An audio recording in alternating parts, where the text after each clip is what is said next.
Hello everyone, good evening to all of you. आज हमारा topic है सेमीकंडक्टर्स। तो हम लेक्चर वन में हैं सेमीकंडक्टर्स के। तो सेमीकंडक्टर्स को समझने से पहले हम थोड़ा सॉलिड की प्रॉपर्टीज़ के बारे में समझेंगे, इलेक्ट्रिकल प्रॉपर्टीज़ के बारे में समझेंगे। और सेमीकंडक्टर से पहले हमारे पास like we discuss about the conductors and as well as insulators. तो हम कुछ प्रॉपर्टीज़ हैं सॉलिड्स की, जैसे कि रेजिस्टिविटी हो गया, टेम्परेचर कोफिशिएंट ऑफ रेजिस्टिविटी हो गया और नंबर डेंसिटी हो गया। इन प्रॉपर्टीज़ के बेसिस पे भी हम मटेरियल्स को या सॉलिड्स को डिफाइन कर सकते हैं। फिर ये डिस्कस करने के बाद हम डिस्कस करेंगे बैंड्स के ऊपर, एनर्जी लेवल्स के ऊपर डिस्कशन करेंगे और एनर्जी लेवल्स के बेसिस पे हम मेटल्स को या कंडक्टर्स को और इंसुलेटर्स और सेमीकंडक्टर्स को डिफ्रेंशिएट करने की कोशिश करेंगे। तो सबसे पहले हम इलेक्ट्रिकल प्रॉपर्टीज़ की बात करते हैं सॉलिड्स की। तो सॉलिड्स को बेसिकली हम ग्रुप कर सकते हैं दो तरह से। One is like crystalline and other one is amorphous. So दो तरह से हम सॉलिड्स को ग्रुप करते हैं। तो हमारे पास जो क्रिस्टलाइन सॉलिड्स है उसमें we consider that like atoms are in the regular pattern and there is a three dimensional structure that is known as a lattice. So इसमें जो atoms हैं वो एक periodic manner में arranged हैं और उनका जो arrangement है वो एक lattice form करता है। उसमें जो सबसे basic जो सिस्टम है वहाँ पर वो उसे कहा जाता है यूनिट सेल। सो सबसे बेसिक और फंडामेंटल जो सिस्टम है that is known as the unit cell there. तो क्रिस्टलाइन सॉलिड्स की जब हम बात करते हैं तो क्रिस्टलाइन सॉलिड्स में there is a regular pattern और there is a periodic manner in which atoms are spaced with respect to each other. उन्हें हम क्रिस्टलाइन सॉलिड्स कहते हैं। दूसरे होते हैं हमारे पास जिन्हें हम अमॉर्फस कहते हैं। अमॉर्फस में क्या है कि कोई पैटर्न नहीं है एटम्स के अरेंजमेंट का, देर इज नो रेगुलरिटी और there is no periodic manner in which atoms are arrange. So उस क्लास को हम कहते हैं amorphous solids. Like wood, plastic, all are the amorphous in nature. So when we talk about the crystalline, there is a periodic arrangement. So कुछ properties हैं हमारे पास जैसे कि रेजिस्टिविटी, जैसे कि अल्फा है that is known as the temperature coefficient of resistivity. And साथ में है हमारे पास एन जिसे कहा जाता है number density. Number density means we are talking about the number density of charge carriers like electrons, holes, cations and anions in general. So number density है number of charge carriers in unit volume से number density कहा जाता है। So we have some terms like resistivity, alpha and this number density। इनके basis पे भी हम solids को define कर सकते हैं कि वो किस class को belong करते हैं। तो अगर resistivity काफ़ी ज़्यादा है so we are talking about insulators there and resistivity is a very less in 10 is to power minus powers में है। so like they are the conductors। तो कंडक्टर्स की रेजिस्टिविटी बहुत कम होती है। रेजिस्टिविटी का रेसिप्रोकल होता है हमारे पास कंडक्टिविटी, उसे हम सिग्मा से रिप्रेजेंट करते हैं। तो रेजिस्टिविटी के बेसिस पे हम डिफाइन कर सकते हैं। ये जो सेमी कंडक्टर्स हैं इनकी रेजिस्टिविटी भी ज़्यादा होती है लाइक मेटल्स के कंपैरिजन में, लेकिन इंसुलेटर से थोड़ा कम होती है। तो रेजिस्टिविटी के बेसिस पे हम डिफाइन कर सकते हैं। रेजिस्टिविटी जिसमें सबसे ज़्यादा वो है इंसुलेटर, उससे थोड़ा कम वो है सेमीकंडक्टर, और जिसमें बहुत ही नेग्लिजिबल रेजिस्टिविटी हो उसे हम मेटल या कंडक्टर्स कहेंगे। तो रेजिस्टिविटी भी एक पैरामीटर है सॉलिड्स को, उनकी एक इलेक्ट्रिकल प्रॉपर्टी है जिसके बेसिस पे सॉलिड को डिफाइन किया जा सकता है। दूसरा प्रॉपर्टी आता है हमारे पास अल्फा, जिसे हम कहते हैं temperature coefficient of resistivity. Alpha is taken as a positive for conductors and negative for insulators as well as for semiconductors. तो अल्फा जो है वो है टेम्परेचर कोफिशिएंट ऑफ रेजिस्टिविटी। इसका मतलब क्या है कि अगर आप टेम्परेचर चेंज करते हैं, टेम्परेचर इंक्रीज करते हैं, तो आपकी रेजिस्टिविटी पे, मटेरियल की रेजिस्टिविटी पे क्या फ़र्क पड़ता है, कितना चेंजेस आता है, उसके बारे में हमें पता चलता है अल्फ़ा से। अल्फ़ा का यूनिट जो होता है वो केल्विन इनवर्स या डिग्री सेंटीग्रेड इनवर्स में लिया जाता है। तो अल्फ़ा पॉजिटिव किया जाता है मेटल्स के केस में, बिकॉज अगर हम मेटल्स को हीट सप्लाई करते हैं, उनको टेम्परेचर राइज करते हैं, तो मेटल्स की रेजिस्टिविटी बढ़ जाती है, बिकॉज इलेक्ट्रॉन और ज़्यादा एनर्जी एक्वायर करते हैं, उनके कोलिजन्स और फ्रीक्वेंट हो जाते हैं और उनकी जो रेजिस्टिविटी है वो और ज़्यादा बढ़ जाती है। तो alpha is generally taken as the positive for metals. Semiconductors में इलेक्ट्रॉन्स को जरूरत होती है एनर्जी की, so they get the energy and then they start conducting. It means that temperature देने पे सेमीकंडक्टर्स में हमारे पास जो है कंडक्टिविटी बढ़ता है, इट मीन्स रेजिस्टिविटी गिरता है। तो इसीलिए जो अल्फा है उस सेमीकंडक्टर्स के केस में लिया जाता है नेगेटिव और मेटल्स के केस में positive, similarly in the insulators as well.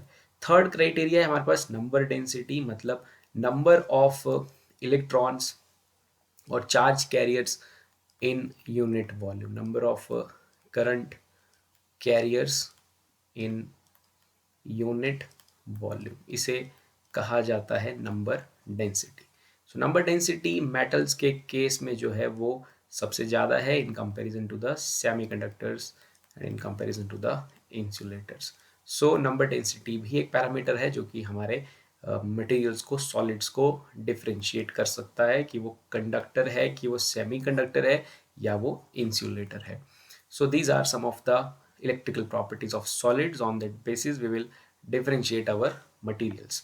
Second अब हम बात करेंगे जिसके ऊपर हमारा पूरा डिस्कशन फोकस रहेगा आगे, सेमीकंडक्टर्स का भी और मेटल्स का भी और इंसुलेटर्स का भी, वो है एनर्जी लेवल्स। वो है एनर्जी लेवल्स और यहाँ हम बेसिकली बात करेंगे बैंड फॉर्मेशन की, कि बैंड फॉर्मेशन कैसे हो रहा है और बैंड फॉर्मेशन, बैंड्स के बेसिस पे हम किस तरह से मेटल्स को और यानी कि अपने कंडक्टर्स को और सेमीकंडक्टर्स को और इंसुलेटर्स को डिफरेंशिएट यहाँ पर करेंगे बैंड थ्योरी के बेसिस पे और बैंड की वैल्यू पे, बैंड गैप की वैल्यू पे।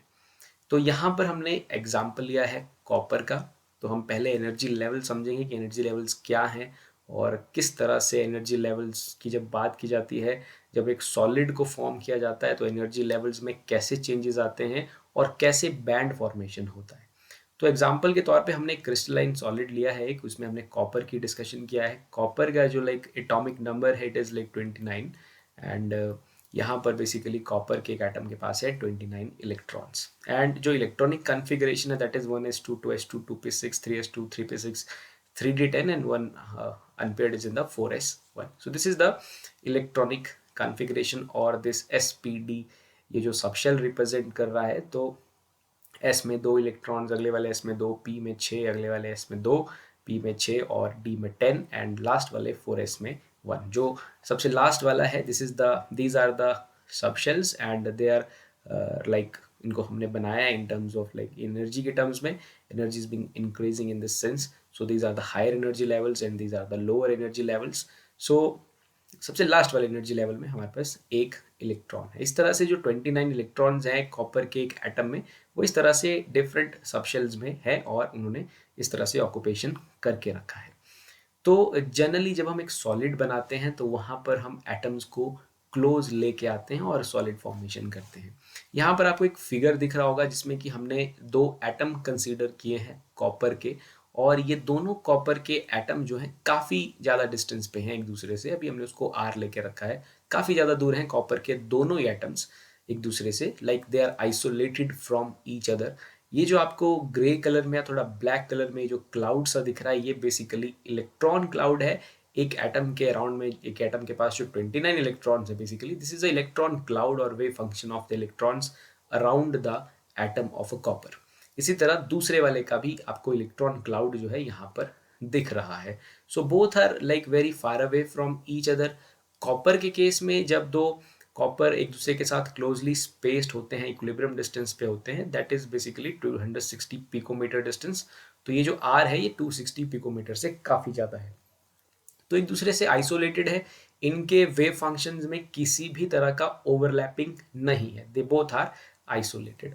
सो when we take these two atoms close with each other, इनको जब हम नज़दीक लेके आएंगे तो इनके वेव फंक्शंस में होगा ओवरलैप। ओके, तो वेव फंक्शंस में ज़्यादा ओवरलैपिंग होगा जो आपके पास आउटर इलेक्ट्रॉन्स हैं, आउटर जो शेल्स में प्रेजेंट है, उनके वेव फंक्शंस में ज़्यादा ओवरलैपिंग हमें देखने को मिलेगी।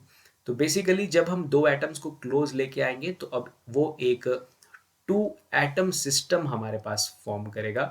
अब ये दोनों जो हैं वो इंडिपेंडेंट एटम्स की तरह नहीं काम कर रहे हैं, एक 2 एटम सिस्टम की तरह ये सिस्टम एक बन चुका है, जिसके पास बेसिकली 58 इलेक्ट्रॉन्स हैं।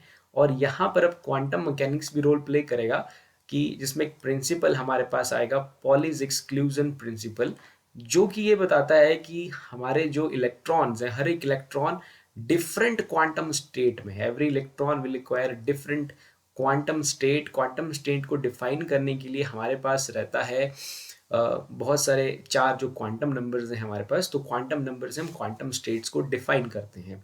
पॉलीज प्रिंसिपल के according like every electron acquire a separate quantum state, या अगर एक स्टेट में दो इलेक्ट्रॉन्स हैं भी तो उनका कुछ ना कुछ डिफरेंट होगा।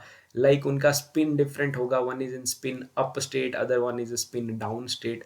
सो like we have two atoms of copper and each having 29 electrons and they are being divided into different energy levels according to this formulation जो आपको फिगर साथ में दिख रहा है। डिफरेंट एनर्जी लेवल्स में वो 29 इलेक्ट्रॉन्स प्रेजेंट हैं।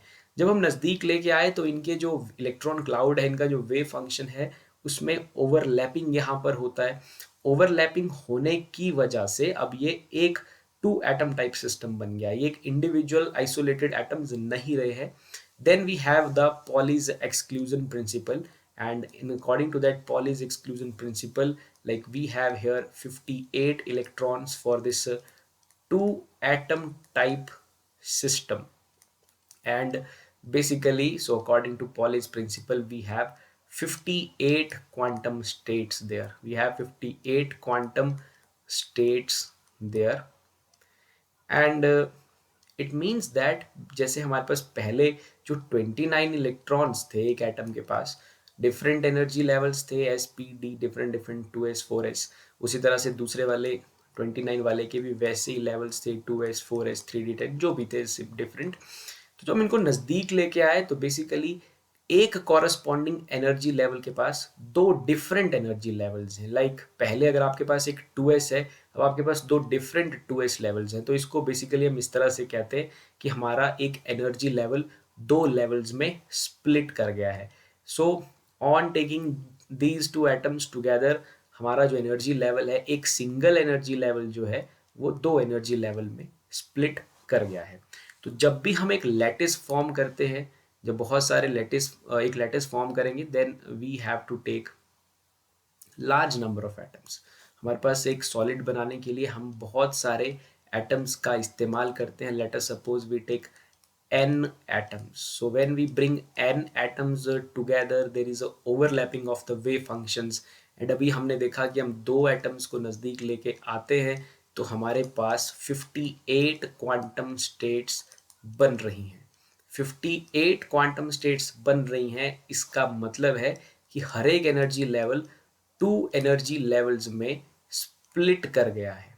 इट मीन जब हम n एटम्स को लेके आएंगे, साथ में क्लोज लेके आएंगे, एक लैटिस का फॉर्मेशन करेंगे, तो वहां पर हमारा एक एनर्जी लेवल जो है, एक एनर्जी लेवल जो है वो n लेवल्स में स्प्लिट कर जाएगा। So it means that in a solid lattice, in a solid lattice जहाँ पर कि हमने बहुत सारे एटम्स को क्लोजली स्पेस किया है, एक सॉलिड लैटिस बनाया है, वहाँ पर हमारे पास बहुत सारे एनर्जी लेवल्स हैं। और ये एनर्जी लेवल्स एक तरह से जब इकट्ठे लिए जाते हैं, वैसे ये बिल्कुल डिस्क्रीट है, and these energy levels basically forming a band type, ये एक बैंड फॉर्म कर रहे हैं। आप यहाँ फिगर को जब देखेंगे ध्यान से, यहाँ पर आप देखेंगे कि इसने बैंड लिखा हुआ है और बैंड के ऊपर ये मैग्नीफाइंग ग्लास रखा है, और बैंड को जब नज़दीक से जूम करके देखा जा रहा है तो स्टेट्स दिखाई दे रही हैं हमें। तो जब ये सॉलिड बनेगा, जब एक लैटिस फॉर्मेशन होगी, जब बहुत सारे atoms like they are of order 10⁻²⁴, इतने सारे एटम्स जब क्लोजली आएंगे, एक सॉलिड बनाएंगे, so we have so many quantum states or we have so many energy levels there, and these energy levels form a band. Zoom करने पे देखने पे हमें सेपरेटली जो है बैंड्स की अलग अलग एनर्जी लेवल्स की फॉर्म में दिख रहे हैं यहाँ पर, लेकिन on like on taking on a macroscopic और larger view it appear like a band to all of us. So ये एनर्जी लेवल्स मिलके फॉर्मेशन करते हैं एनर्जी बैंड्स का। सो इन एनर्जी बैंड्स में हम दो तरह के बैंड्स लेते हैं, one is the conduction band and the lower one is known as the valence band. तो डिफरेंट एनर्जी लेवल्स के बीच में कुछ गैप्स होते हैं, ये गैप बेसिकली एक एनर्जी गैप होता है।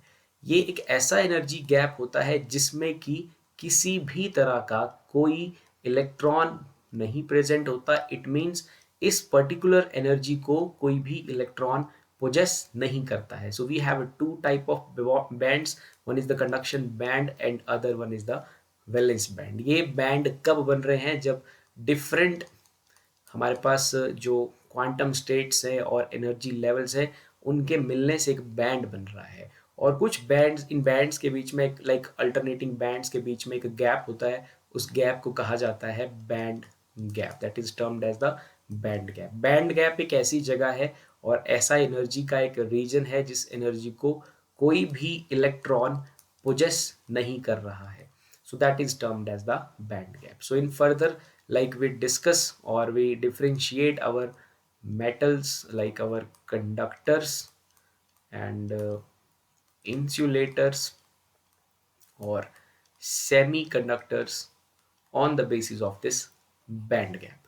So in case of metals, the एक बात आपने फिगर्स में नोटिस किया होगा, बुक्स में नोटिस किया होगा कि जो लोअर बैंड्स होते हैं ये थोड़े से नैरो होते हैं और ये जो ऊपर वाला बैंड जिसे हम कंडक्शन बैंड कह रहे हैं ये थोड़ा सा ब्रॉड होता है. इसका रीज़न क्या है कि ये जो ओवरलैपिंग हो रहा है यहाँ पर वेव फंक्शंस का, ये जो ओवरलैपिंग हो रहा है ये आउटर इलेक्ट्रॉन्स में ज़्यादा प्रोमिनेंट है. इसीलिए ये जो हमारा कंडक्शन बैंड है ये थोड़ा ब्रॉड होगा. जो इनर जो हमारे पास एनर्जी लेवल्स होते हैं, इनर जो एनर्जी लेवल्स होते हैं जो कि न्यूक्लियस के नज़दीक वाले शेल्स हैं, उनका जो ओवरलैपिंग है वो इतना प्रोमिनेंट नहीं होता है. इसलिए जो लोअर बैंड जो आपको दिख रहा है जिसे हम वैलेंस बैंड कहते हैं, वो उसका जो स्प्लिटिंग है वो इतना प्रोमिनेंट नहीं हो पाता. स्प्लिटिंग प्रोमिनेंट तब होगा जब बैंड्स का जो वेव फंक्शंस का ओवरलैपिंग अच्छा खासा होगा, प्रोमिनेंट होगा. जब ओवरलैपिंग बहुत कम है तो हमारे पास जो बैंड है वहाँ स्प्लिटिंग भी कम है, इसलिए वो हमें नैरो देखने को मिलता है. बाकी मैंने कहा कि अगर आप यहाँ पर मैग्नीफाइंग ग्लास लेके देखें तो आपको बहुत सारे क्लोजली स्पेस्ड एनर्जी लेवल्स देखने को मिलेंगे. So now we will differentiate according to some band gap कि कौन मेटल है और कौन इंसुलेटर है. तो जब हम मेटल की बात करते हैं तो मेटल के केस में there is no band gap. It means that जो वैलेंस बैंड है और जो कंडक्शन बैंड है वो ओवरलैप्ड है एक दूसरे के साथ, वो overlapped है. And conduction band is said to be partially filled. It is said to be partially filled. ये partially filled है हमारे पास. दोनों bands आपस में overlapped हैं. There is no band gap. There is no band gap. Band gap is just a energy difference between the two adjacent bands. Now we come to the semiconductors. अब हम इन band gap के basis पे इन तीनों को differentiate करेंगे. Semiconductors के case में ये जो बैंड गैप होता है ये लिया जाता है less than 3 electron volt. Electron volt is the unit of energy. तो अगर ये बैंड गैप 3 इलेक्ट्रॉन वोल्ट से कम है, it is less than 3 electron volt, then the material is said to be semiconductor. तो हमारे पास दो तरह के जो नेचुरली या इंट्रिंसिक सेमीकंडक्टर हैं वो हैं जर्मेनियम एंड एक है हमारे पास सिलिकॉन. तो जर्मेनियम का बैंड गैप है 0.72 EV एंड सिलिकॉन का है 1.1 EV. तो दोनों ही 3 इलेक्ट्रॉन वोल्ट से कम है. So this type of material is termed as a semiconductor. So in further lectures we will study about the various types of semiconductors like extrinsic semiconductors. So here these two are the intrinsic semiconductor जो कि naturally exist करते हैं, तो इनको हम intrinsic semiconductor कह रहे हैं. तीसरा हमारे पास जो लास्ट वन है वो है इंसुलेटर. सो इंसुलेटर बेसिकली उसमें जो बैंड गैप है कंडक्शन और वैलेंस के बीच में वो बहुत ज़्यादा है. If it is like greater than 3 EV, 3 electron volt, तो वो मटेरियल कहलाएगा आपके पास insulator. So on the basis of this band theory और द एनर्जी लेवल्स हम जो है अपने मटेरियल्स को क्लियर कर सकते हैं.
सो आई होप दैट आपको ये बैंड थ्योरी जो है वो समझ आई होगी कि हमने कैसे जो है बैंड थ्योरी को समझने की कोशिश की है एंड सेमीकंडक्टर और इंसुलेटर्स को उनके बैंड गैप के बेसिस पे डिफरेंशिएट किया और बैंड को भी यहाँ पर हमने डिस्कस किया है. So we also have some of the properties like resistivity, temperature coefficient alpha and number density. So on this basis we also differentiate our solids like are they conductors, insulators or semiconductors, and then we discuss about according to the energy levels, and on the basis we form some bands there. They are known as the conduction and valence band.